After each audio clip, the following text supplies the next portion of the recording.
Llevaba un año planeándolo meticulosamente. Se escondió en la cervecería tras el cierre para crear el escondite perfecto para su bomba. Tenía que hacer un hueco en un pilar. Es un trabajo duro, lento y difícil. Ese hombre quería asesinar a Adolf Hitler. Sabía que la tarde del 8 de noviembre, Adolf Hitler llegaría puntual como siempre a dar un discurso en el lugar de su golpe de estado fallido. Elser puso un cronómetro especial para que la bomba explotara a las 9:20. Ocurriría en mitad del discurso de Adolf Hitler.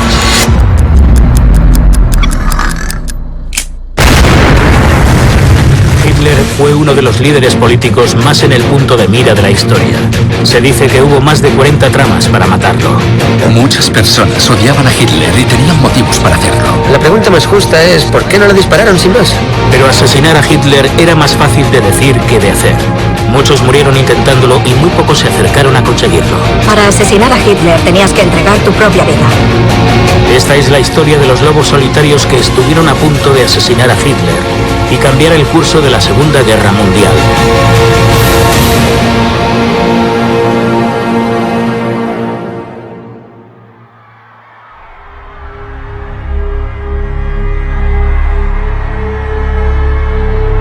Berlín, octubre de 1938.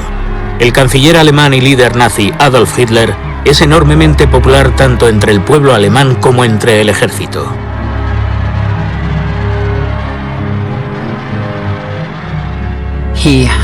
Había anexionado Austria.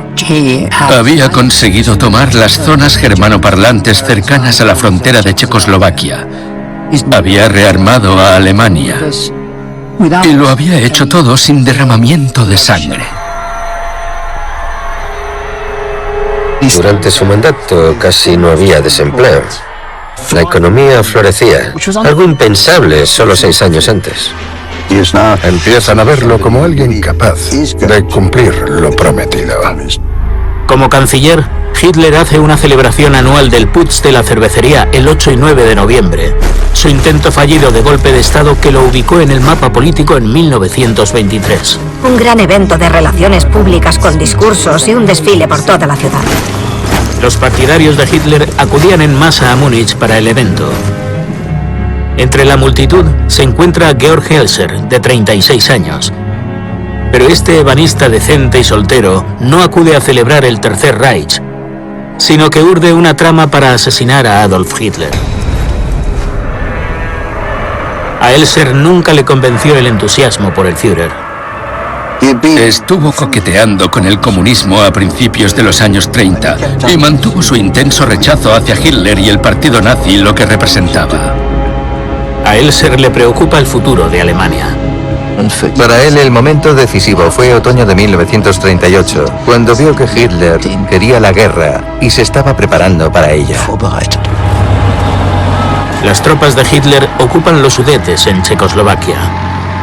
Por temor a que sea el comienzo de un conflicto mayor, Elser decide actuar. Lo que quería era evitar un derramamiento de sangre tan grande como el de la Primera Guerra Mundial. ¿Y cómo se consigue? Matando a Adolf Hitler.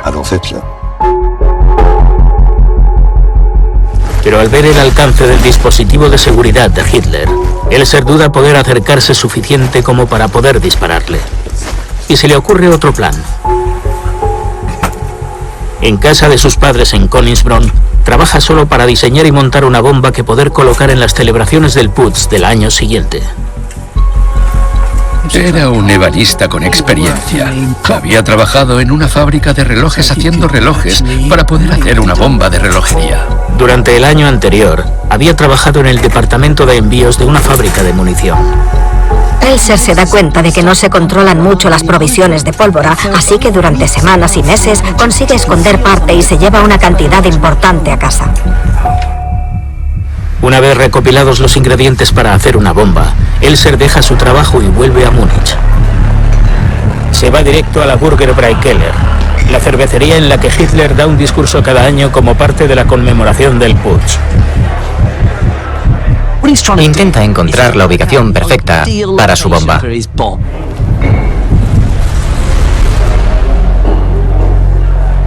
Tras el atril hay un pilar de piedra muy grande y grueso. Y esto soporta el peso de toda la galería superior que recorre toda la cervecería. Si pone una bomba ahí, se cae todo el balcón.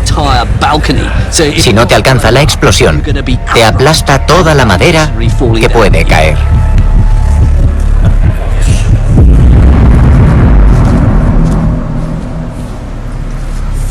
Elser se da cuenta de que necesita más explosivos.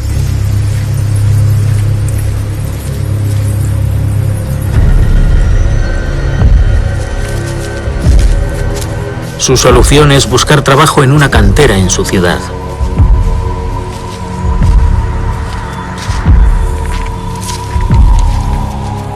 Se aprovecha de la escasa seguridad de la empresa. Es increíble, pero la puerta donde se guardaban los explosivos no tenía cerradura. Hace muchas visitas nocturnas y va a robar cada vez más explosivos.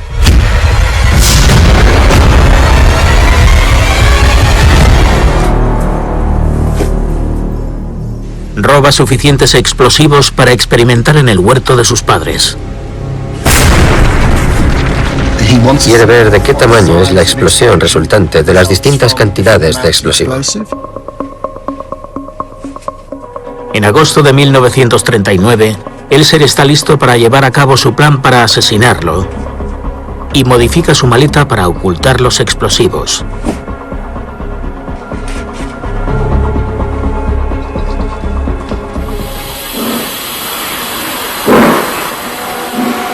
En Múnich, Elser se registra ante las autoridades. Le dice a la gente que ha ido a la ciudad a asistir a un curso de experto en ebanistería. Después, vuelve a la Burger Bräu-Keller. Se le ocurre una táctica infalible.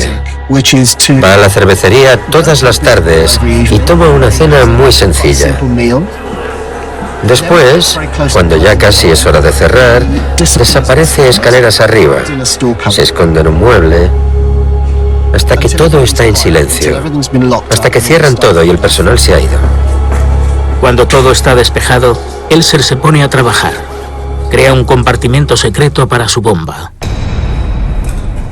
Primero retira el revestimiento de madera del pilar.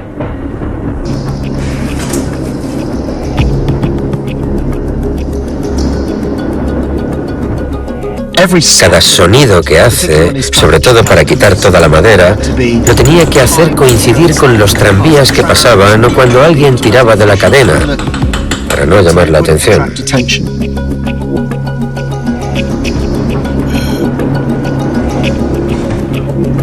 También, gracias a todo su conocimiento como ebanista, hace una puerta secreta para ocultar la cavidad.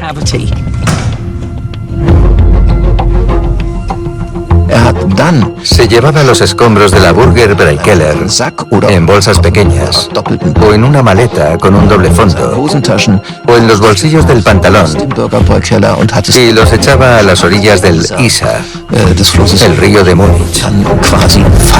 Cada paso estaba bien pensado y cuidadosamente planeado. Podía actuar en la cervecería hasta las 6 o 7 de la mañana, cuando volvía el personal y podía escapar por una entrada trasera. Elser está de los nervios, evitando la seguridad noche tras noche.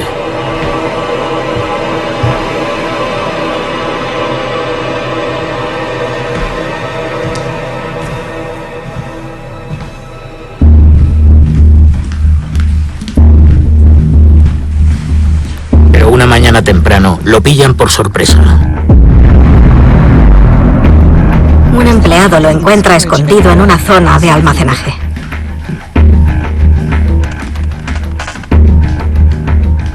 Le dicen que espere al director de la cervecería. Sabe que si lo entregan a la Gestapo, se arriesga a una sentencia de muerte.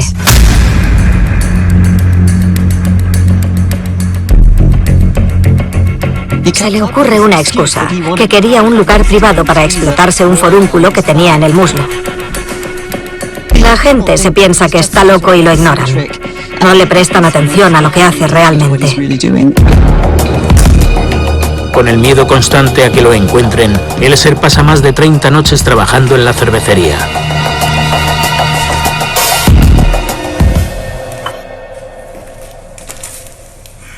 Durante el día, Elser crea un temporizador de hasta 6 días para tener suficiente tiempo para escapar antes de que la bomba explote.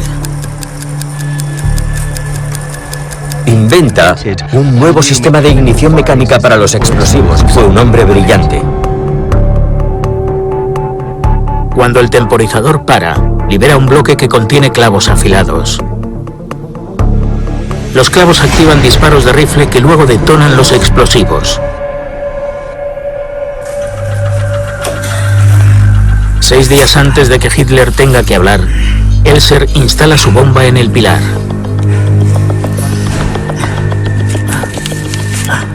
Elser no deja piedra sin remover. Se lleva el dispositivo temporizador y lo guarda en una caja de madera cubierta de corcho para que no se oiga el sonido del segundero. Y para la zona de la puerta, coge un trozo de lata y lo pone en la parte hueca para que si alguien llama con los nudillos, suene sólido.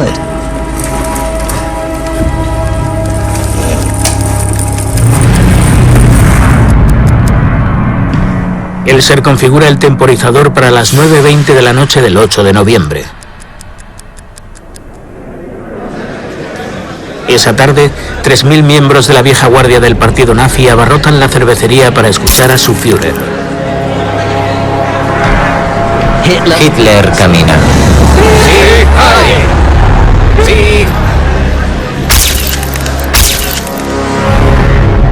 Hasta quedarse frente al pilar en el que la bomba de Elser está sonando muy despacito. Inglaterra lleva ya 300 años luchando contra la justicia. Durante una hora Hitler lanza un ataque hacia su último enemigo, Inglaterra. Nuestro objetivo principal es la liberación del pueblo alemán.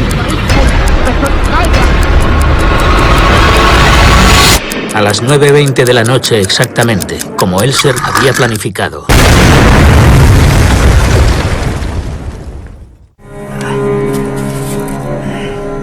Georg Elser no es el primer asesino que tiene como objetivo a Adolf Hitler. En los años posteriores a la Primera Guerra Mundial, el escenario político de Alemania se ve inundado de violencia. Acaba de terminar una guerra. Los soldados vuelven a casa aún armados. En Alemania, entre 1919 y 1922, hay 376 asesinatos por motivos políticos. Pero Hitler, veterano de la Primera Guerra Mundial, ni se inmuta.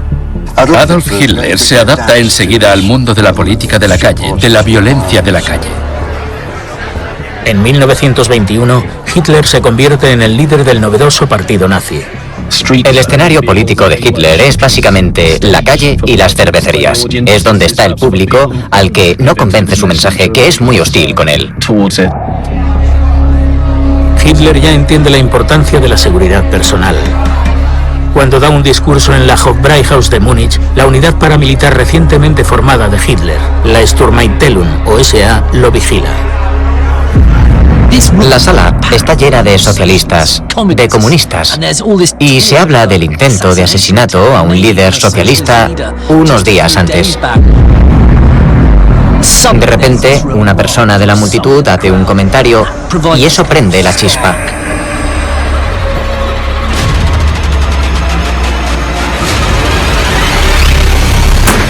Hay disparos. Disparan a Hitler. La historia la cuenta el propio Hitler. Y por tanto no sabemos si en realidad corría peligro. Hitler tenía guardaespaldas leales, un poco como la guardia pretoriana de los emperadores romanos, un símbolo de su importancia y también un medio de asegurarse su supervivencia. 2 años después, en 1923, cuando Hitler intenta derrocar al gobierno alemán en el putsch de la cervecería, se confirma el valor de la seguridad. Uno de sus guardaespaldas le salva la vida. Se lanza sobre Hitler y lo tira al suelo para que no le disparen. De momento, se descarta el asesinato de Hitler. Entre el 23 y el 29 no es conocido, es un personaje marginal. A la mayoría de personas no se les ocurre intentar deshacerse de Hitler, no era una amenaza. Pero tras la caída de Wall Street en 1929, se produce un desempleo masivo y la popularidad de Hitler sube como la espuma. 4 años después, en enero de 1933, para horror de los de izquierdas, lo nombran canciller. Se hablaba mucho de asesinatos, creo que se exageró en gran medida. Pero tenemos que dejarlo claro, había gente que odiaba a Hitler. Se rumoreaba que había grupos de izquierdas tras varias tramas para asesinarlo. Uno de los presuntos intentos consistía en darle a Hitler un ramo de flores que le lanzara a la cara un veneno oculto. En otro de los planes, le regalarían una pluma estilográfica que le explotaría en la mano y con suerte lo mataría.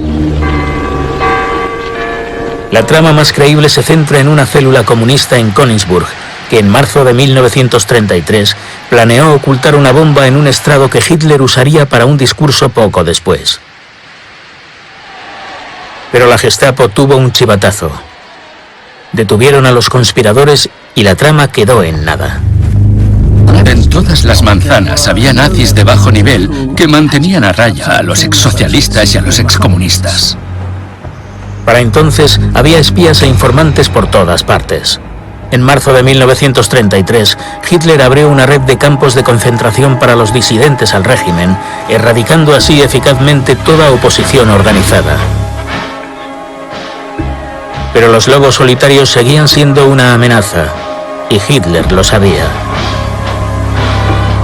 Hitler tiene en un momento dado una conversación con el jefe de la Gestapo y se imagina ser víctima de un francotirador. Con el presupuesto que tiene a su disposición como canciller, Hitler se rodea de seguridad personal a una escala sin precedentes. Todo eso tendría que superarlo un lobo solitario asesino. Los más cercanos a Hitler son un equipo de 8 hombres que protegen al Führer en casa y fuera. Luego están los 50.000 SS de Himmler. De ellos, se elige a la Guardia del Palacio, 1000 hombres que protegen las residencias y oficinas de Hitler. Después está el Grupo de Protección del Führer, compuesto por empleados de la Policía Estatal Bávara y la RSD que vigilan y planifican rutas seguras y ubicaciones para apariciones públicas. Por último, está la Gestapo, la fuerza policial política recién creada que caza a los oponentes al régimen. Para entonces, sin duda, Hitler era el líder con más seguridad de la historia de Alemania. A pesar de esa seguridad sin precedentes, un lobo solitario planea acabar con la tiranía de Hitler.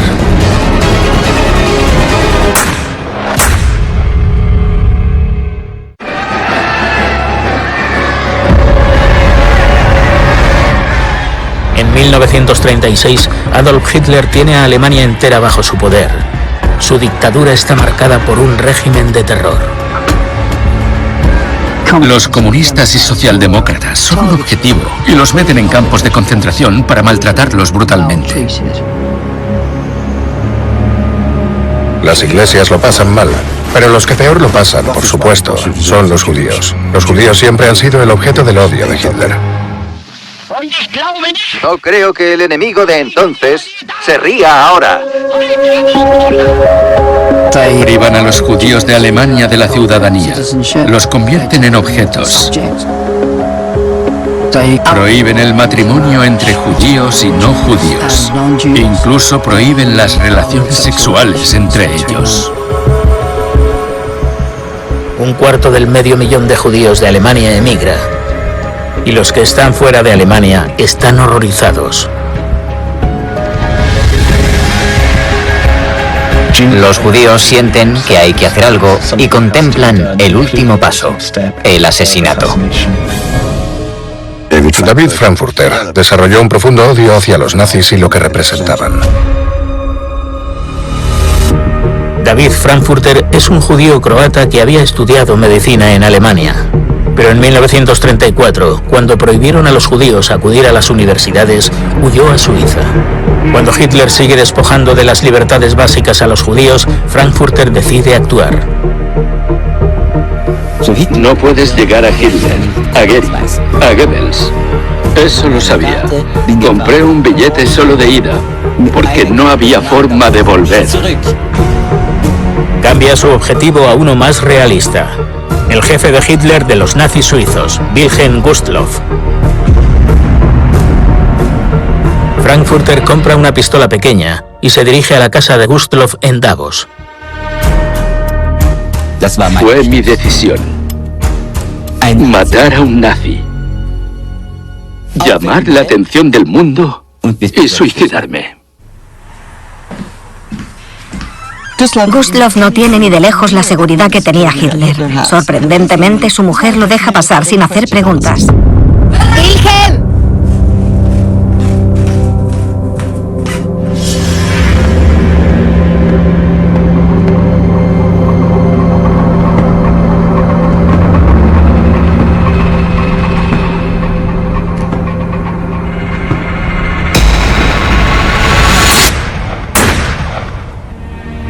Frankfurter asesina a Gustloff desde muy cerca, en su propio despacho. Es increíble.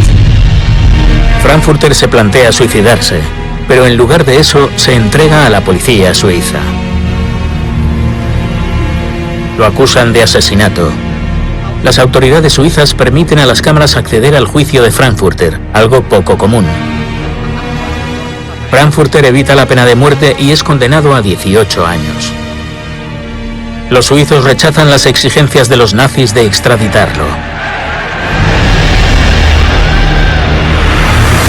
Un mes después del asesinato de Gustloff, se ajusta el número de personas de las SS asignadas a las apariciones públicas y protocolos de Hitler.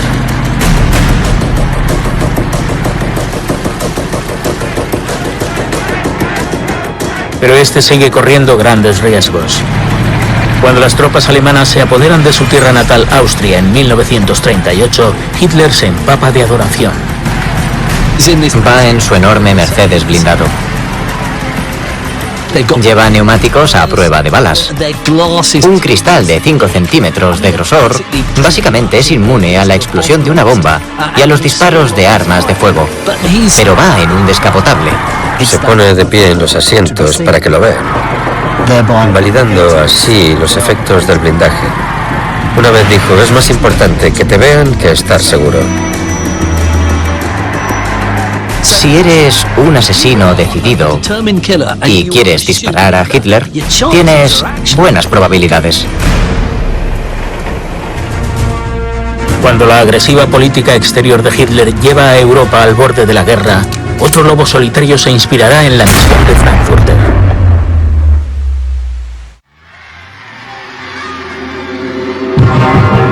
En marzo de 1939, Alemania invade Checoslovaquia. Cada vez está más claro que Hitler desea la guerra, y Gran Bretaña y Francia solo necesitan tiempo para preparar sus defensas. Temiendo la guerra e inspirado por el exitoso atentado de Frankfurter, otro joven asesino da un paso al frente. Maurice Babaud es un católico muy estricto de 22 años. Babaud está enfurecido por la persecución que hace Hitler de la Iglesia Católica, y su ira se ve alimentada por un compañero misionero que conoce en un seminario y que se llama Marcel Gerbohey. Babaud es un jovencito muy impresionable. Y Gerbohey creo que le da a Babaud directrices políticas y radicalismo político, quizás algo que le faltaba anteriormente.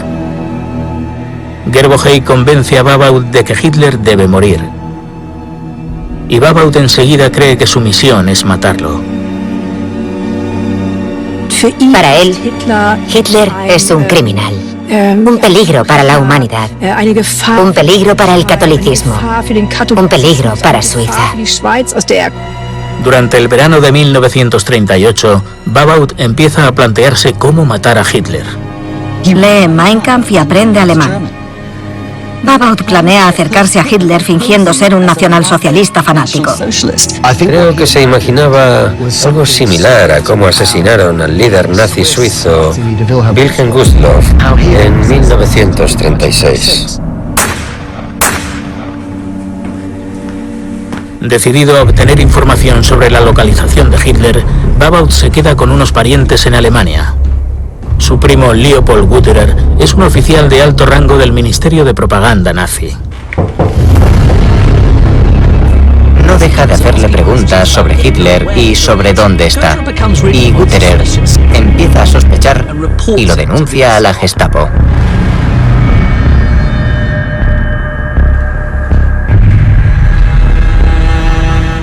Pero Babaut tiene suerte.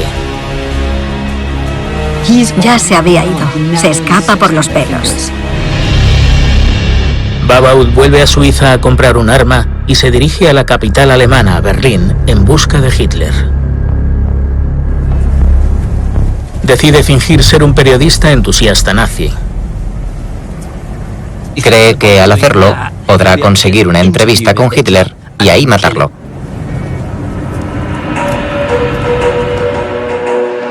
Pero Hitler no está en Berlín. En realidad está en Berghof, su residencia de montaña. Babaut recorre 550 kilómetros hasta Berchtesgaden, en Baviera, para descubrir allí que Berghof está cerrado al público.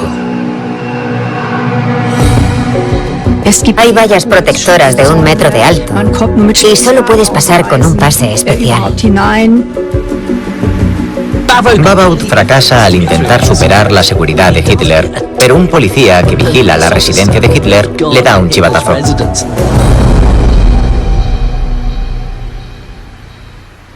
Le dicen a Babaut que la mejor forma de ver a Hitler es en Múnich, en la conmemoración anual del Putsch. Babaut ya tiene un lugar, una hora y un arma para intentar acabar con la vida de Hitler. Pero dista mucho de estar preparado. Babaut es pacifista, así que nunca ha disparado un arma. Por eso se va a un bosque cercano a Múnich para practicar.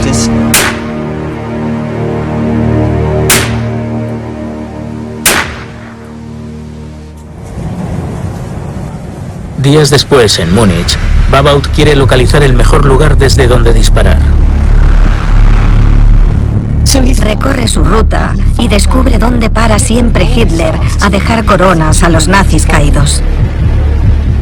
Sabe que es un lugar perfecto para un intento de asesinato. Babaut intenta comprar un billete para una zona de observación cercana, sin saber que el personal, por ley, no puede dar pases a los extranjeros desconocidos. Los de seguridad ni miran su identificación y consigue ponerse en una zona de observación con un pase de prensa. El principal motivo por el que falló el operativo de seguridad es porque Hitler y el régimen disfrutaban de tanta popularidad en ese momento en Alemania que les resultaba casi imposible imaginar que alguien pudiera desearle ningún mal. Jim Pratt, armero, ha hecho una réplica exacta de la pistola de Babaut, una Schmeisser de 6,35 milímetros, para probarla. No es un arma muy potente. Si intentaba matar a Hitler con esto, se enfrentaría a muchas dificultades.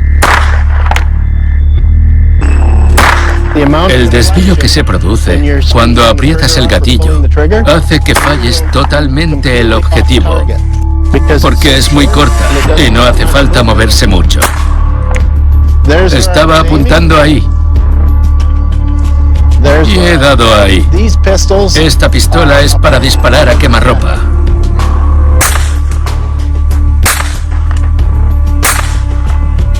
A más de 6 metros. Es prácticamente ineficaz. Pero si Babu conseguía acercarse lo suficiente, puede que lograra su objetivo.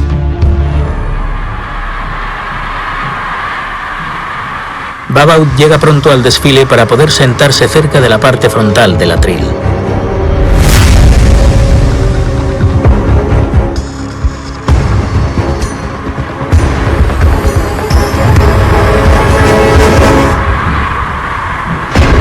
Puntual, ve a Adolf Hitler, su objetivo, acercarse.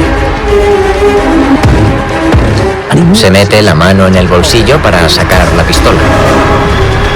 Hitler está a un par de metros de distancia. Babaut no podría tener más posibilidades de conseguirlo. Se prepara para disparar.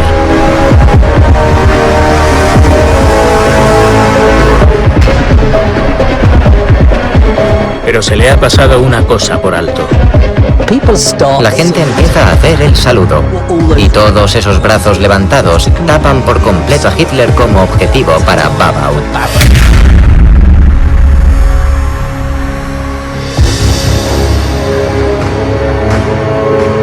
Creo que en ese momento le fallaron los nervios. Quizás se da cuenta de que el resultado final sería su linchamiento.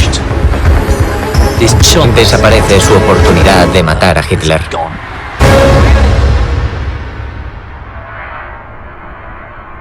Babaut intenta huir a Francia, pero se ha quedado sin dinero. Tras meterse en un tren sin billete, también se queda sin suerte. Es increíble pensar que aunque Babaut había estado persiguiendo a Hitler por toda Alemania con un arma, al final lo detienen por ir en un tren sin billete.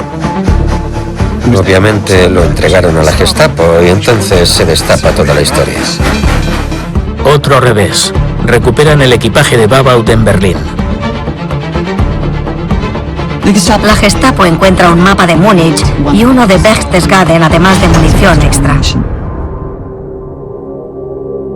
En febrero de 1939, acusan a Babaut de intento de asesinato a Hitler y posteriormente lo condenan a muerte.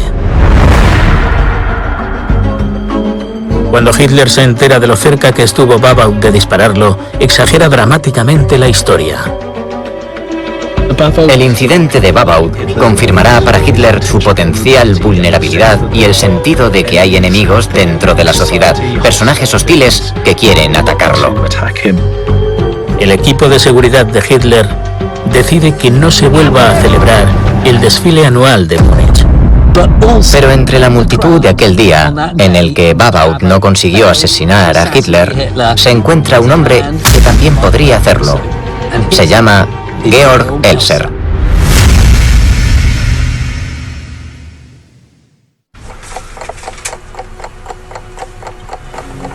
Durante el verano de 1939, Georg Elser, un carpintero de Königsbronn, aprende solo a fabricar una bomba. Este lobo solitario oculta su dispositivo en una cervecería de Múnich y la configura para que explote durante el discurso anual de Hitler el 8 de noviembre. A la vez, el jefe de inteligencia militar alemana, Hans Oster, planea un golpe militar para derrocar a Hitler. Hans Oster es un personaje muy importante en el desarrollo temprano de la resistencia alemana.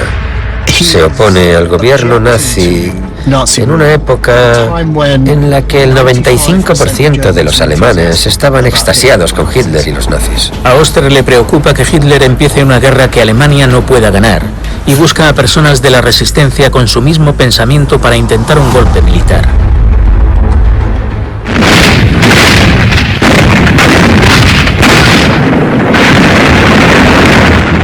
El 1 de septiembre de 1939, Hitler invade Polonia. Gran Bretaña y Francia cumplen con su acuerdo de defender a los polacos y estalla la guerra en Europa. La campaña contra Polonia, que duró solo unas semanas, tuvo mucho éxito en el sentido técnico. El 27 de septiembre, Hitler le dice a sus generales que no va a detenerse en Polonia.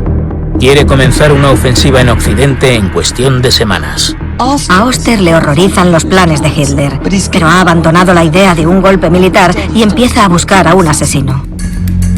Oster contrata a un hombre de quien nadie sospecharía, un diplomático de 35 años, Erich Kort. Era un exagregado de Londres y había estado dando información en secreto a los británicos sobre las intenciones de Hitler en un intento por evitar la guerra. Kort visitaba asiduamente la Cancillería del Reich como parte de su trabajo y tenía acceso fácil al despacho de Hitler.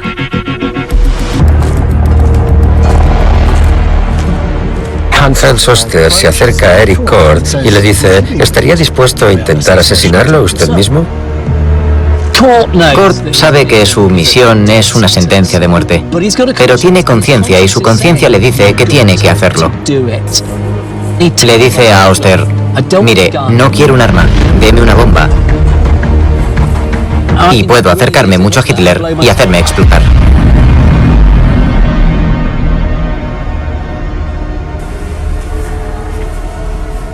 Establecen la fecha del asesinato para el 11 de noviembre, el día antes de que Hitler tuviera planeado atacar Francia.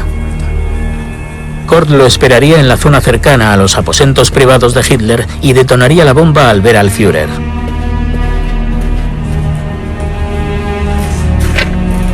Oster pasa semanas buscando explosivos para hacer una bomba pequeña que Kord pueda llevar encima discretamente.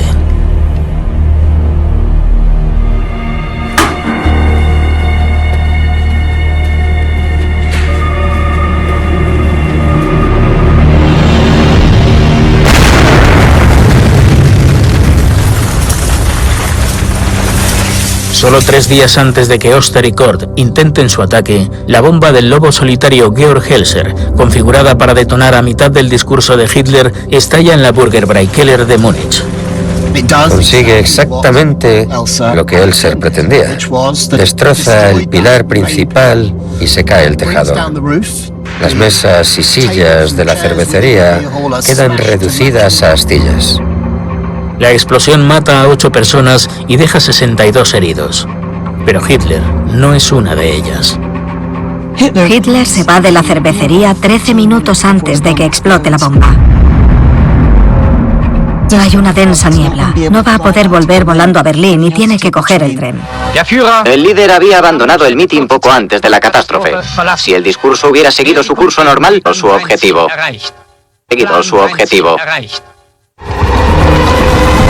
Poco después de que explote la bomba de Helser en Múnich, llega a la frontera suiza.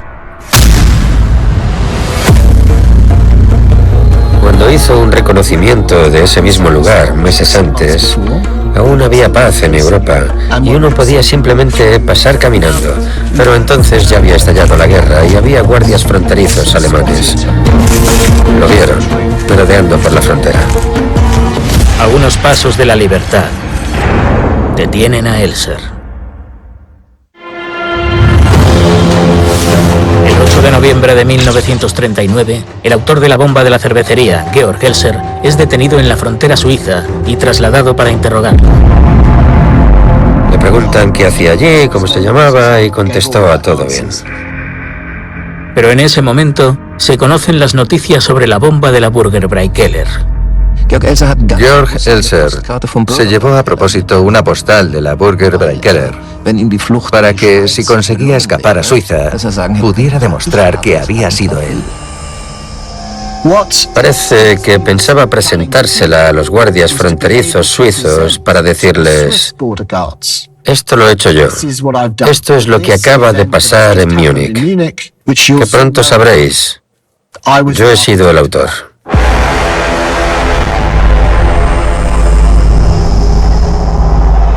Los nazis convierten el intento de asesinato de Helser en una muestra de que la divina providencia protege a Hitler. Y aumenta el apoyo popular al Führer. 5 días después de un interrogatorio brutal a manos de la policía secreta, Helser finalmente lo confiesa todo. Helser dijo desde el principio que había trabajado solo, que no tuvo ayudantes, ni socios, ni coconspiradores. Cuando Hitler ve el archivo del interrogatorio de Helser y la confesión firmada, se siente fascinado. Las personas como Georg Helser eran básicamente la columna vertebral del movimiento nazi, y que alguien disintiera de una forma tan pública, intentando asesinar a Hitler, en cierto sentido iba contra esa narrativa. Sin embargo, Hitler no está satisfecho con los resultados de los interrogatorios de la Policía Estatal Secreta, porque Helser es un único autor y para Hitler los verdaderos autores eran el servicio secreto británico. En ese momento ya hay cierta paranoia. La guerra acababa de empezar. Inglaterra, como la llaman los nazis, es en muchos sentidos el enemigo principal. Envían a Elser a Berlín para seguir interrogándolo. En su frustración, sus interrogadores de la Gestapo le dicen: vale, pues si trabajó usted solo, vuelva a fabricar el mecanismo del temporizador. Parte del temporizador de Elser se recupera de entre los escombros de la cervecería. La Gestapo pone a disposición de Elser un taller y herramientas para que lo vuelva a hacer. Elser enseguida vuelve a hacer exactamente ese mecanismo de temporizador. Aún así, no les pareció suficiente. Así que lo torturaron. A Elser le dio una paliza personalmente Heinrich Himmler, el jefe de las SS, para intentar convencerlo de confesar estar compinchado con los británicos. La maquinaria propagandística nazi va a toda velocidad y acusa a los británicos de respaldar a Elser. Era la oportunidad perfecta de decir: tenemos que entrar en guerra contra Inglaterra, tenemos que derrotarlos, porque quieren matar a nuestro Führer. Dentro de Alemania aumenta el entusiasmo por la guerra. Elser no es juzgado por su crimen y en 1941 lo envían a un campo de concentración. Allí lo tienen prisionero hasta 1945, cuando Hitler ordena la ejecución de Elser. Aún así, el intento de asesinato de Elser hace que Hitler le dé una vuelta a su propia seguridad. Hitler empieza a tomar más precauciones, varía sus movimientos y empieza a aparecer solo en ciertos lugares y entre grupos más pequeños de gente. Así que cada vez es más difícil que se produzca un ataque similar de un lobo solitario. El intento de Hans Oster de matar a Hitler iba a ser en 3 días, pero ha tenido problemas. A Hans Oster le resulta extremadamente difícil recopilar material explosivo para poder fabricar una bomba para que Kord la meta en la Cancillería del Reich. Al reforzarse la seguridad alrededor de Hitler tras la bomba de Elser, abandonan el plan. Una vez suprimida brutalmente la oposición dentro de Alemania, la oportunidad de un ataque mortal a Hitler se centra en los que actúan fuera del Tercer Reich.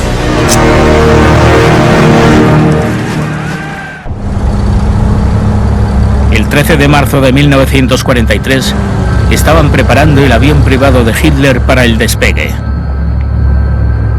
Lo que Hitler no sabe es que 2 de sus oficiales del ejército, Henning von Treschow y Fabian von Slabrendorf, conspiran para matarlo.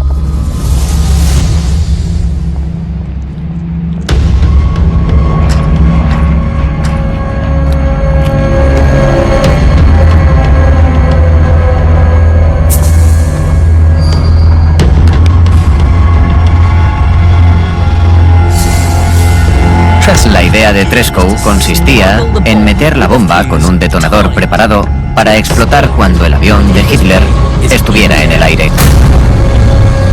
Slabrendorf habría ocultado 2 bombas para que parecieran botellas de alcohol. Y dijo que eran un regalo.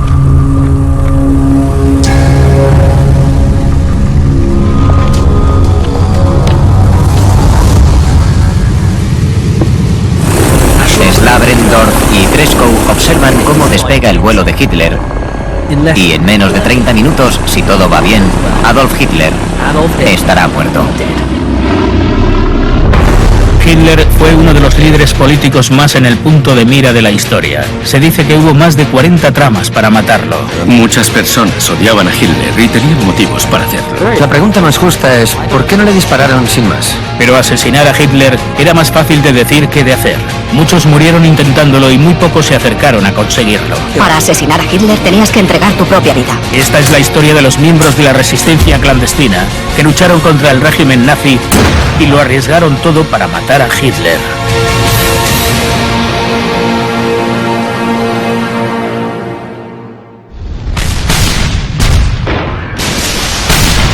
En septiembre de 1939, los ejércitos de Adolf Hitler invaden Polonia. La mayor batalla de aniquilación de la historia está acabando. El resultado de esta batalla es una destrucción casi completa del ejército polaco. Un acto de agresión que provoca que Gran Bretaña y Francia le declaren la guerra a Alemania. Cuando sus fuerzas consiguen la victoria en Polonia en menos de 5 semanas, Hitler parece imparable. En la superficie, la campaña polaca es otro gran éxito para Hitler, lo que dificulta cualquier actuación contra él. Antes de los éxitos militares de Hitler, había habido una serie de intentos de acabar con él. Pero planear matar a Hitler ya es algo extremadamente difícil para cualquier alemán. Las personas que se opusieron a Hitler estaban vigiladas, estaban en campos de concentración o estaban exiliadas. El reto de asesinar a Hitler recae ahora en los que están fuera de Alemania.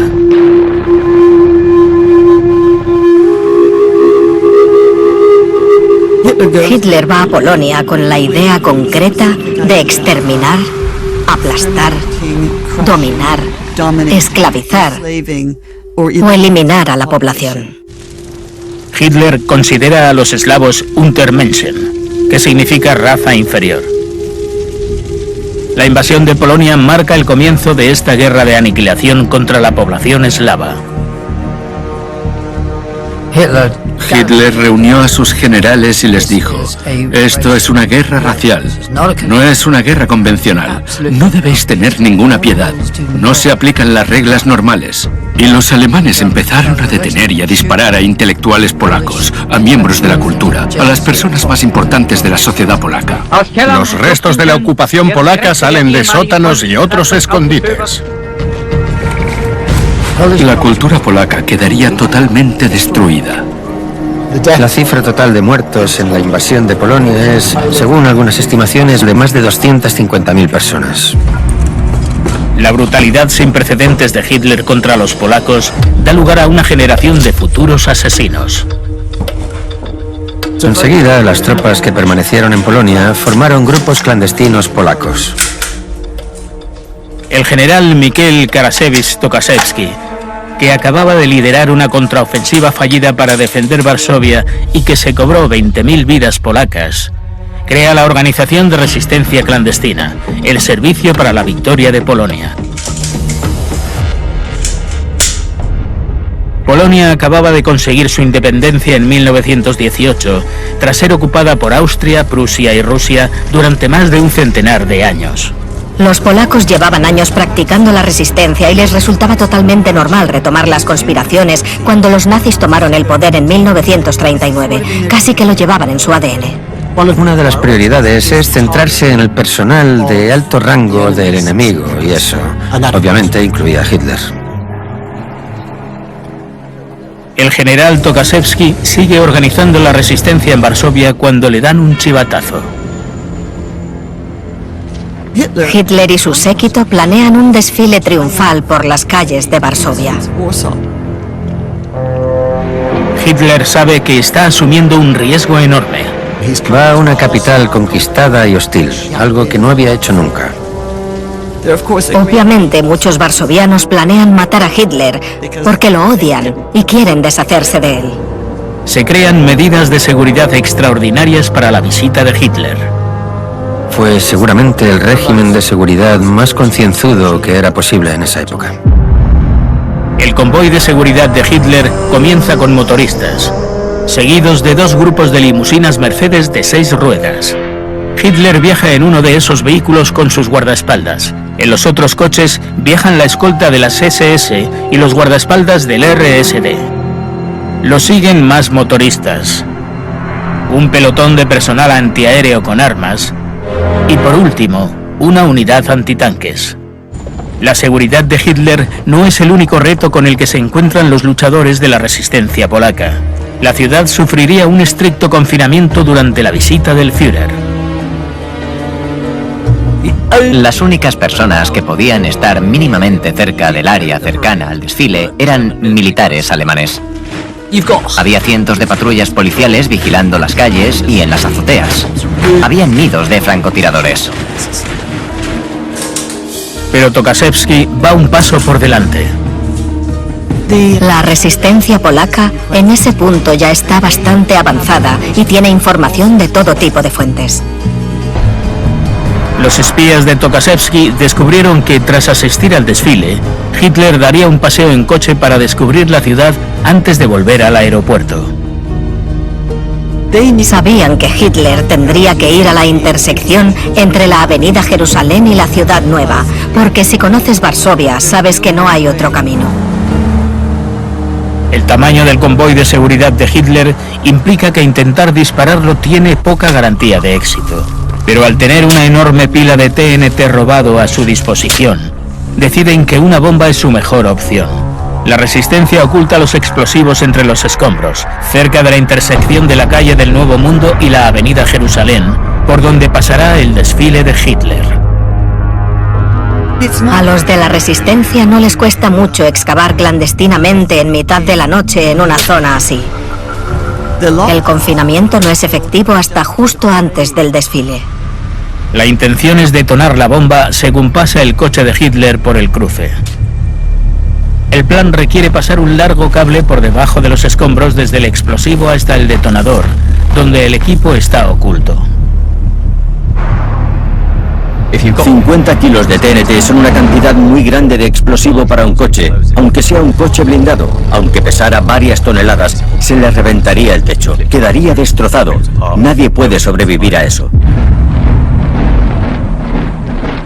El 5 de octubre de 1939, Hitler se pasa horas observando cómo sus tropas victoriosas desfilan por Varsovia. Como a las 3 de la tarde, el desfile de la victoria está a punto de acabar. Hitler comienza su paseo por la ciudad derrotada. En sus oídos resonaba el ruido de los soldados. Se pueden imaginar la escena, de alegría, de celebración. Como 1 kilómetro al norte del centro de la ciudad, la resistencia está esperando. Por fin entra en la calle Nuevo Mundo. El coche de Hitler va a una velocidad mínima para ir esquivando los edificios destrozados. Ya está solo a unos metros de la intersección con la Avenida Jerusalén.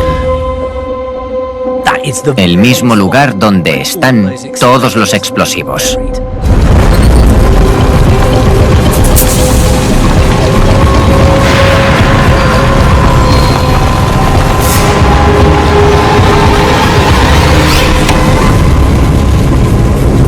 Los explosivos no detonan.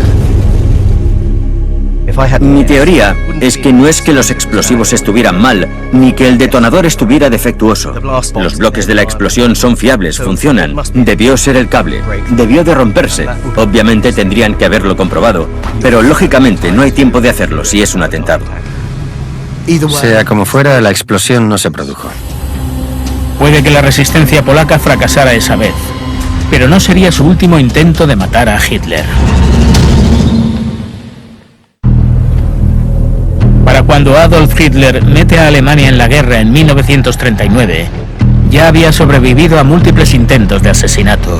Incluso el gobierno británico tuvo una oportunidad de matar a Hitler antes de que estallara la guerra.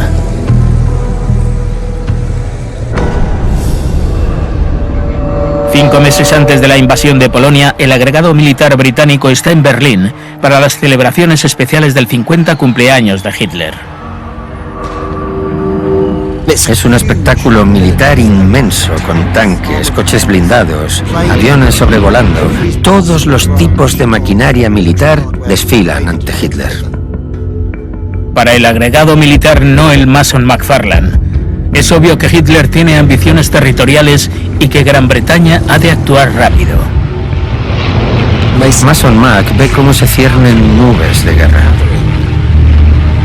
Era exageradamente extremista con respecto a Alemania, más de lo que cualquier británico podía incluso entender.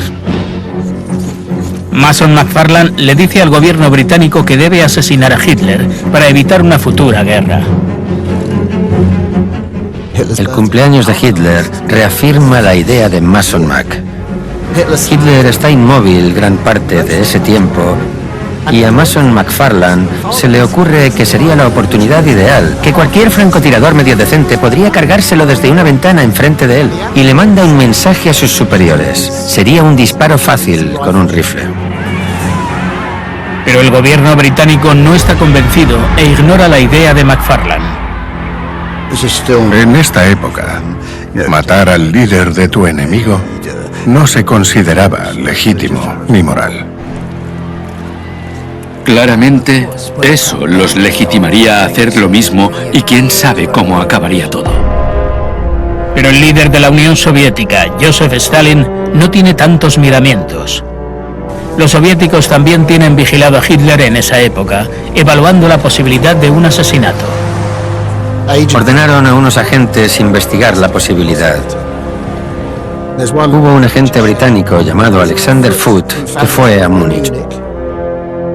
Foote, de 34 años, era un exoficial de la RAF que desertó para luchar en el bando republicano contra los fascistas en la Guerra Civil Española. Alexander Foote estaba muy preocupado por el ascenso del fascismo y se ofrece voluntario para colaborar con los soviéticos porque cree que son los que más posibilidades tienen de deshacerse de Hitler. Va a Múnich para aprender alemán, así empieza a informar sobre cómo es la vida en Múnich y sobre los movimientos de Hitler. En la primavera de 1939, Foote está investigando restaurantes de Múnich, una ciudad en la que Hitler se siente como en casa y en la que se rumorea que a veces cena en público. Le encantaba Múnich. Se mueve por las cafeterías, los restaurantes, va al teatro, a la ópera.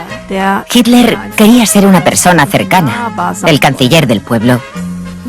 También era importante que el pueblo lo viera. Foote está comiendo en un restaurante italiano, la Hostería Bavaria, cuando hace un descubrimiento emocionante. De repente se da cuenta de que hay mucha actividad en la puerta. ¿Y quién aparece? El mismísimo Adolf Hitler. Foote se da cuenta de que está comiendo en el restaurante favorito de Hitler. Foote investiga el restaurante y descubre que Hitler va hasta 3 veces por semana allí. Informa a sus superiores soviéticos y mantiene la vigilancia con otro espía. Básicamente van al restaurante prácticamente todo el tiempo y observan las idas y venidas de Hitler y todo su séquito. Por lo que ven, no hay vigilancia especial, ni cordón de seguridad, ni precauciones especiales. No hay nada de eso.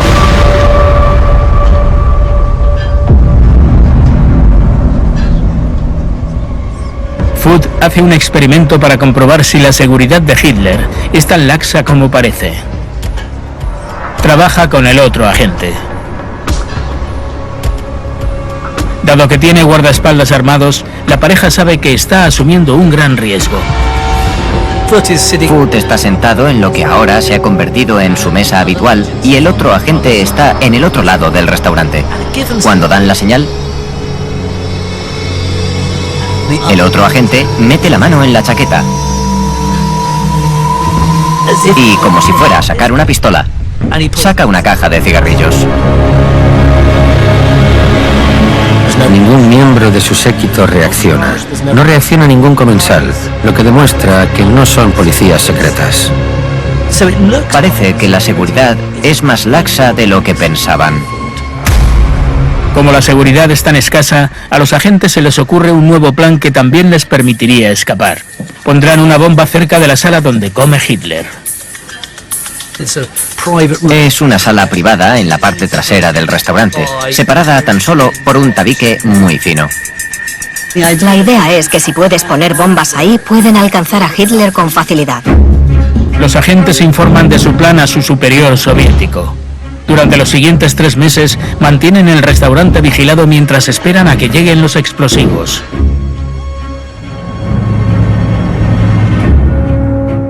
Entonces, a finales del verano del 39, se firma el Pacto Nazi-Soviético. Así, los años de antipatía entre Berlín y Moscú, entre el nazismo y el comunismo, se olvidan casi de la noche a la mañana. 2 enemigos acérrimos firman un pacto de no agresión, acabando así con la posibilidad de que los soviéticos se alíen con Gran Bretaña y Francia. También acceden a dividirse el territorio polaco entre ellos. Foot ya no tiene el respaldo de su jefe soviético para asesinar a Hitler y abandona su plan.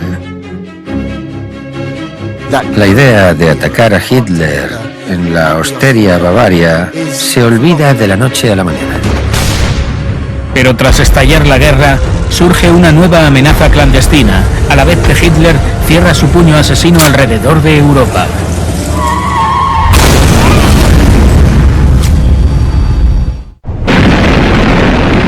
Durante 1940, Hitler comienza su conquista de la Europa occidental y establece las bases de más movimientos de la resistencia en los territorios recientemente ocupados.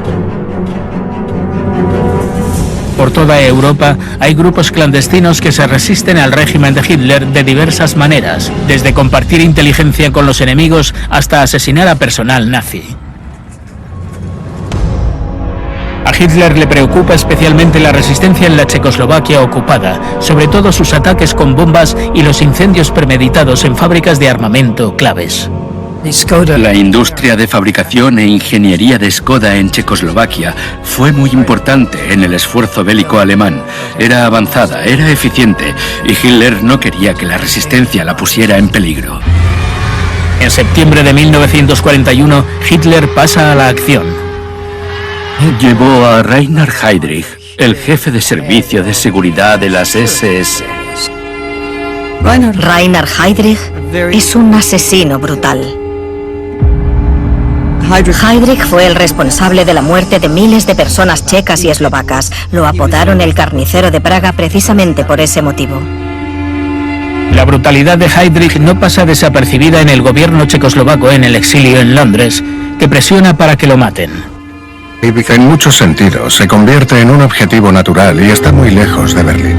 En Praga no estás tan seguro como en Berlín. La ambiciosa trama para matar al alto cargo de Heydrich se ve respaldada por la Dirección de Operaciones Especiales, o SOE.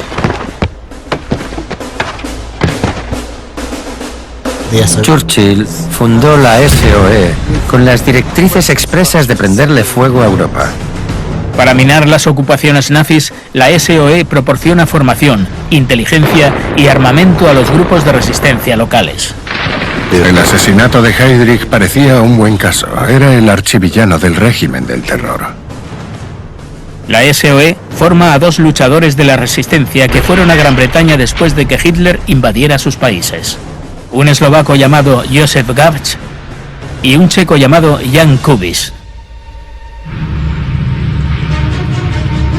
En diciembre de 1941 se pone en marcha la Operación Antropoide, con un avión británico que deja a Gabč y a Kubiš, además de varias armas en territorio checo.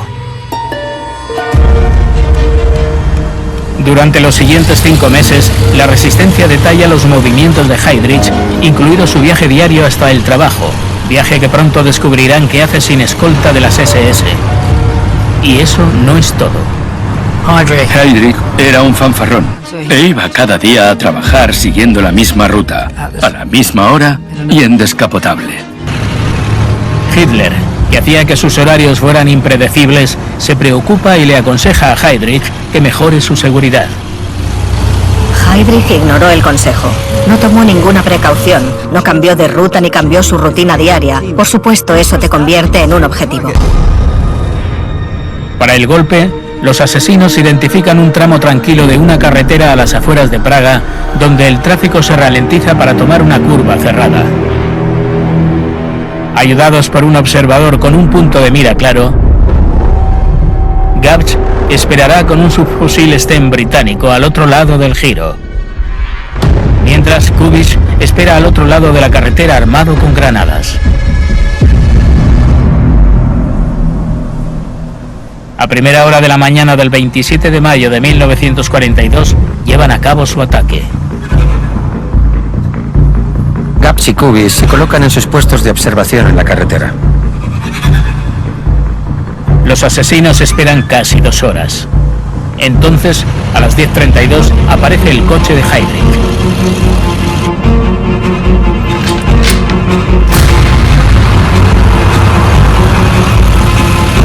Se acerca al giro.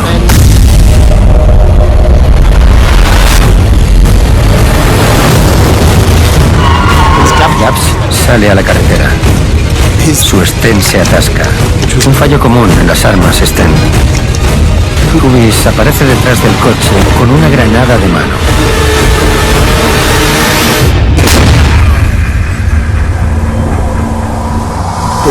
La granada explota bajo el asiento de Heydrich y le lanza metralla hacia la espalda y el bazo. Enseguida sale del coche con su conductor y empiezan a seguir a los dos asesinos. En poco más de 100 metros, Heydrich se desmaya y empieza a agonizar.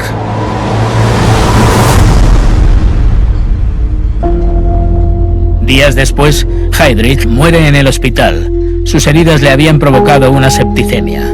Sus asesinos se ocultan en Praga, pero los descubren y mueren en un tiroteo con tropas de las SS. Praga se despide del Obergruppenführer de las SS y jefe de policía Reinhard Heydrich. Cuando Hitler se entera de la muerte de Heydrich, lo ciega la venganza. Quiere ejecutar a 10.000 civiles checos. Pero en su lugar, centra la atención en un pequeño pueblo a 20 kilómetros de Praga. Escoge un pueblo llamado Lidice, porque había pruebas poco convincentes y bastante endebles de que los autores tenían allí contactos. Así que detuvieron a toda la población, mataron a los hombres, deportaron a las mujeres a un campo de concentración, se llevaron a los niños y finalmente metieron en cámaras de gas a la mayoría. Otros los entregaron a familias alemanas para que los criaran como alemanes. Creo que Hitler aprovecha la oportunidad para que Europa vea que cualquier asesinato se paga con una represalia salvaje. De hecho, en el cuartel general se ordenan 100 muertes por cada muerte alemana. Pero la resistencia polaca sigue presionando. Al saber que Hitler atravesará territorio ocupado para asistir al funeral de Heydrich, empiezan a urdir un nuevo intento de asesinato.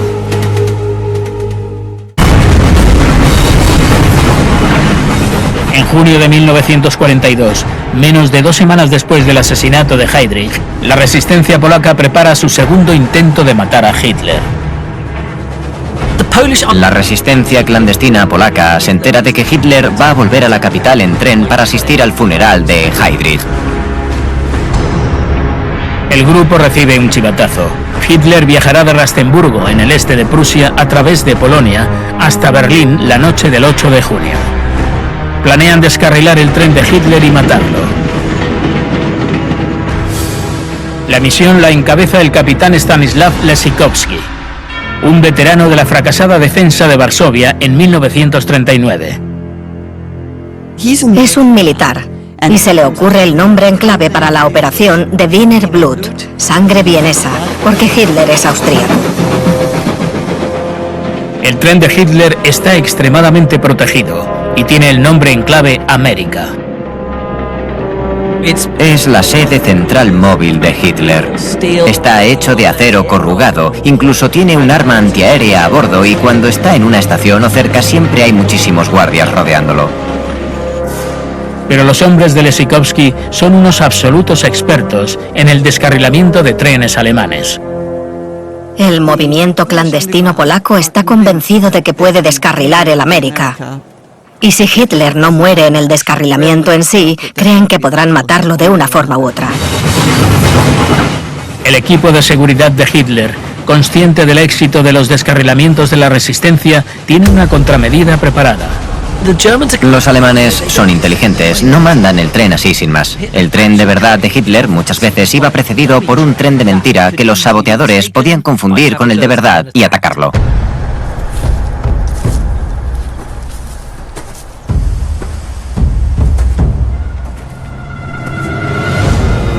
Disfrazados con uniformes de las Waffen-SS, la resistencia establece el objetivo en un lugar remoto por el que debe pasar el América. Ahí los raíles pasaban por un terraplén. Si descarrilas el tren, caería por él, causando una destrucción máxima.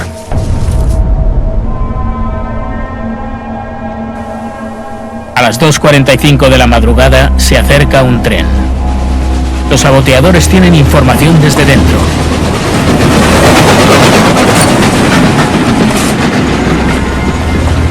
El grupo sabe que los alemanes tienen una locomotora de mentira e ignoran ese tren.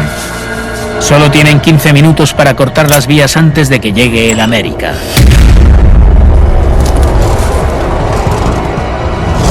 Se esconden en el bosque y esperan.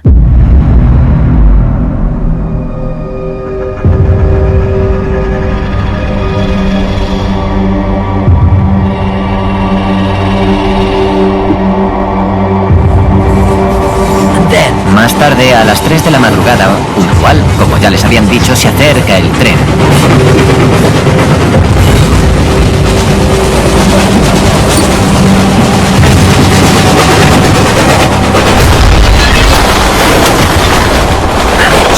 Y descarrila a gran velocidad.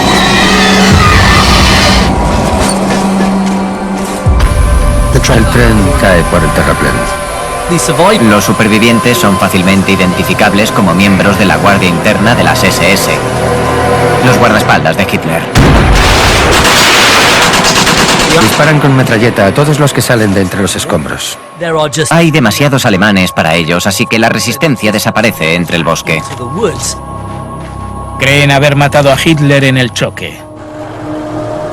Dicen, hemos enviado a Hitler al infierno. En el funeral de Heydrich al día siguiente en Berlín, la asistencia de Hitler es un golpe demoledor. Los hombres de Lesikovsky habían descarrilado el tren que no era. Llevaba a soldados alemanes, no a Hitler. La inteligencia debió equivocarse. Su tren debió salir antes o fue por una ruta distinta. Sea como fuere, escapó de quienes querían matarlo. El asesinato de Heydrich hace que Hitler refuerce su seguridad. El Führer sabe que el verdadero objetivo es él. Hitler está 3 meses sin aparecer en público. Su seguridad está en una situación precaria y Hitler es consciente de ello. Hitler se retira a la seguridad de la Guardia del Lobo, su cuartel general cerca de Rastenburgo, en el este de Prusia. Es casi imposible llegar hasta Hitler en la guarida del Lobo. Está rodeada de densos bosques y agua por uno de los lados. Hitler cree que allí está a salvo, rodeado de su círculo interno de confianza. Pero no sospecha que la mayor amenaza de su vida procede de sus propias fuerzas armadas. En 1943, en la guerra cambian las tornas, cuando Alemania sufre una serie de derrotas devastadoras. La caída de las posiciones alemanas en el norte de África supone el fin de la guerra de U-Boats y el comienzo de los primeros bombardeos masivos de ciudades alemanas. Ahora Hitler también está en guerra con Rusia, desde que traicionara a Stalin 2 años antes.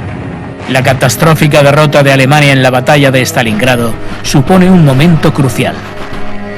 Tras Stalingrado, Hitler desaparece de la vida pública. Hitler había sido un gran orador. No volvió a hablar en público. El deterioro de la suerte del Führer es bienvenido para el jefe de personal de la inteligencia militar alemana, el coronel Hans Oster. Oster había abogado por un cambio del régimen desde mucho antes de comenzar la guerra. Hans Oster se dio cuenta con absoluta claridad desde muy pronto de lo que pretendía el régimen nazi y de que había que sacar a Hitler del mapa. Oster se entera de que hay un grupo de resistencia en el frente oriental y está dispuesto a ayudar. Esta conspiración tiene su origen en miembros de las divisiones del ejército, conocidos como Grupo de Ejércitos Centro, la presencia militar alemana más grande en la Unión Soviética. Ahí es donde se libra la guerra, donde se pierde la guerra. Hitler había convertido a algunos de sus oficiales de alto rango en enemigos al entrometerse en su estrategia militar. El problema de muchos líderes militares alemanes en la guerra en Oriente es que Hitler siempre estaba vigilándolos. Hitler y su liderazgo político echó a perder las victorias conseguidas por los expertos militares. Algunos oficiales rebeldes ven que no pueden ganar la guerra y que esto destrozará a Alemania. Y Hitler se niega a escuchar nada de intentos de paz. Hitler no se rinde. Siempre hay nuevas ofensivas, siempre saca nuevas armas fantásticas, nuevos sueños, nuevas ideas para ganar la guerra. Cada vez está más claro que la guerra solo se puede terminar si Hitler muere. El coronel Henning von Treschow lidera el complot para matar a Hitler. ¿Qué hizo que Henning von Treschow pasara de ser de la resistencia pasiva a la activa? Su experiencia en el Frente Oriental tras 1941. Mientras Treschow llevaba a sus tropas hacia el este, Hitler ordenó a las Einsatzgruppen, los escuadrones de la muerte, seguir matando a los civiles. Empiezan el holocausto con balas, empiezan matando a tiros a miles de judíos. En 1943 se abrieron los campos de la muerte. Millones de personas fueron gaseadas, fusiladas o las mataron de hambre en guetos. A Henning von Treschow, aunque no necesariamente fue testigo de ello, se lo habían contado. Los conspiradores urden un plan en dos fases. Primero, Treschow supervisará el asesinato de Hitler. Después, Oster llevará a cabo un golpe de Estado en Berlín para expulsar a los nazis. Creen que es su mejor oportunidad para negociar la paz con los aliados. Querían hacer algo por el honor alemán, porque las personas como Henning von Treschow creen que para Alemania es esencial moralmente plantarles cara y que la historia sepa que hicieron algo. Pero para matar a Hitler, primero Treschow debe conseguir que salga de la guarida del lobo. Invita al Führer a Smolensk para hablar del contraataque del Frente Oriental con el mariscal de campo von Kluge en el cuartel general del grupo del ejército. Es ahí donde los rebeldes lo matarían. El plan es bastante sencillo y parece a prueba de fallos. Sencillamente, mientras Hitler esté comiendo, se acercarán a él y lo dispararán a quemarropa. Y se acabó.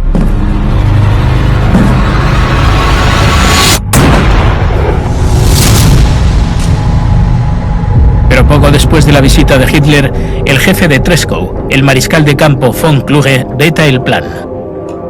Kluge argumenta que el ejército alemán y el pueblo no están preparados para aceptar un golpe de Estado.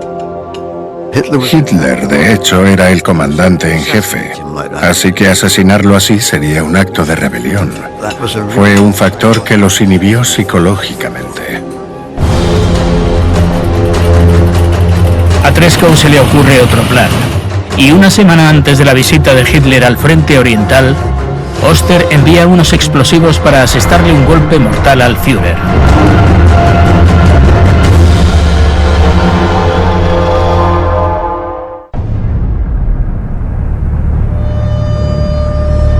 De marzo de 1943. Tras estar unas horas con los generales de alto rango del grupo de ejércitos centro, Hitler se monta en su avión para volver a su cuartel general, la guarida del lobo.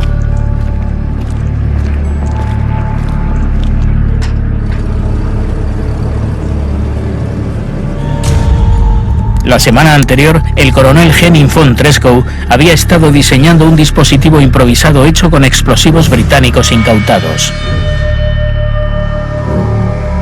La idea era meter una bomba con un detonador preparado para explotar cuando el avión de Hitler vuelva a la guarida del lobo.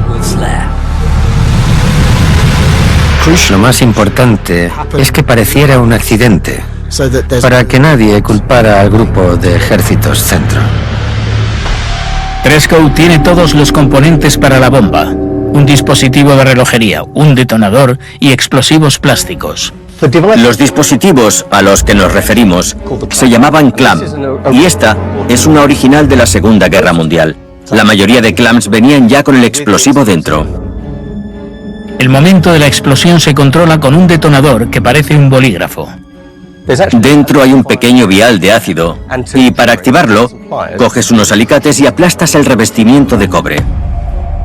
El ácido se sale del vial, lo que erosiona un cable que sujeta un percutor. Cuando el cable se rompe, el percutor activa una tapa que provoca una chispa en el detonador que después activa el explosivo. La precisión del detonante de bolígrafo depende de la temperatura. El reto de Treschow consiste en colocar el dispositivo en el avión de Hitler sin que lo vean. Los que viajan en el avión de Hitler no pueden entrar con equipaje que no haya sido examinado. Treschow y su cómplice, Stavrendorf, tienen una idea. ocultar las bombas como un regalo y decir que el paquete contiene botellas de alcohol. Si coges una clam normal y cortas los extremos con una sierra, la carga en sí no se ve afectada. Como se puede ver, podemos colocar incluso dos. Están hechas a la medida para este plan. Solo hay que romper la parte inferior de la botella para insertar las cargas dentro. Slabrendorf se asegura de que uno de los miembros del séquito de Hitler, el coronel Brandt, a quien conoce, lleve el regalo al avión. Mi abuelo le dijo que tenía que saldar una deuda con un general allí a donde iban. Que por favor le llevara el paquete. Justo antes de dárselo, activa el temporizador.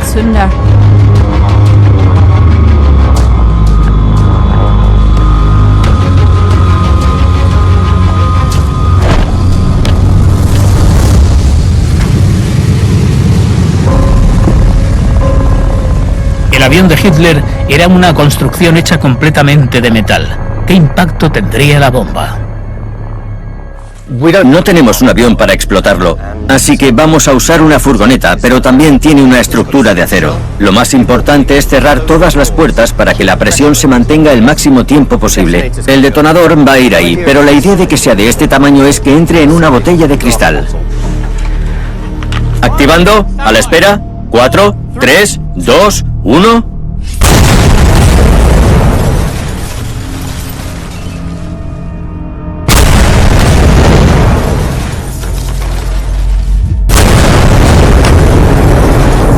Ha desaparecido toda la estructura del vehículo y parte de ella está allí lejos. Ya no hay puerta, ni techo.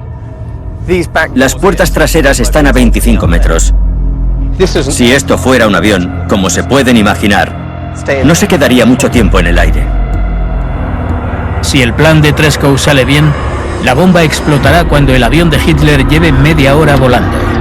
De nuevo en la base, Treschow espera ansioso la llamada de su cómplice. 2 horas después reciben un mensaje.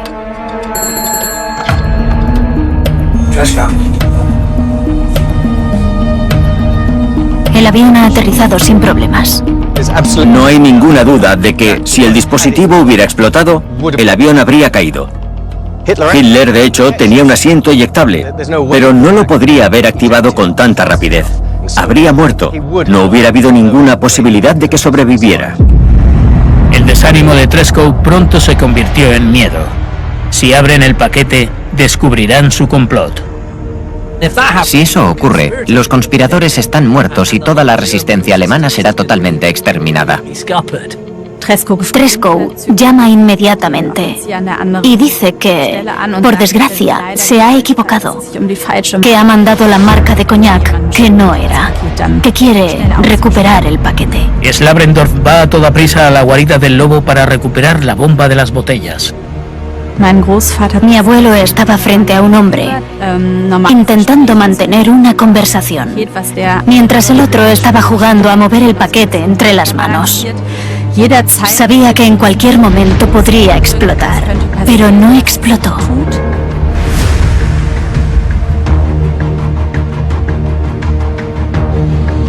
En ese momento, supusieron que el aire gélido a gran altitud evitó que el dispositivo detonara. Eso no explicaría entonces por qué no explotó al aterrizar, porque entonces la bomba habría explotado. Según sabemos, lo hicieron todo bien, pero falló, y estas cosas no fallan. Roland cree que se usó otro tipo de espoleta y no se conectó a un detonador. Los que estaban tras el atentado con bomba del avión no tenían formación. Posiblemente no tenían un detonador o no lo colocaron y no se dieron cuenta. Yo sospecho que fue un simple error de uso. Sin detonador, la bomba no explotaría. Una vez que Hitler se vuelve a adentrar en la guarida del lobo, Treschow no podrá acercarse a él. Imagínense las emociones. Por supuesto, hubo una decepción increíble, porque no fueron capaces de desempeñar el papel decisivo que pretendían en la erradicación del tirano. Pero Treschow no se ha rendido aún y ve una última oportunidad. El tiempo corre para los conspiradores. Treschow solo tiene 7 días para planear su próximo intento de matar a Adolf Hitler.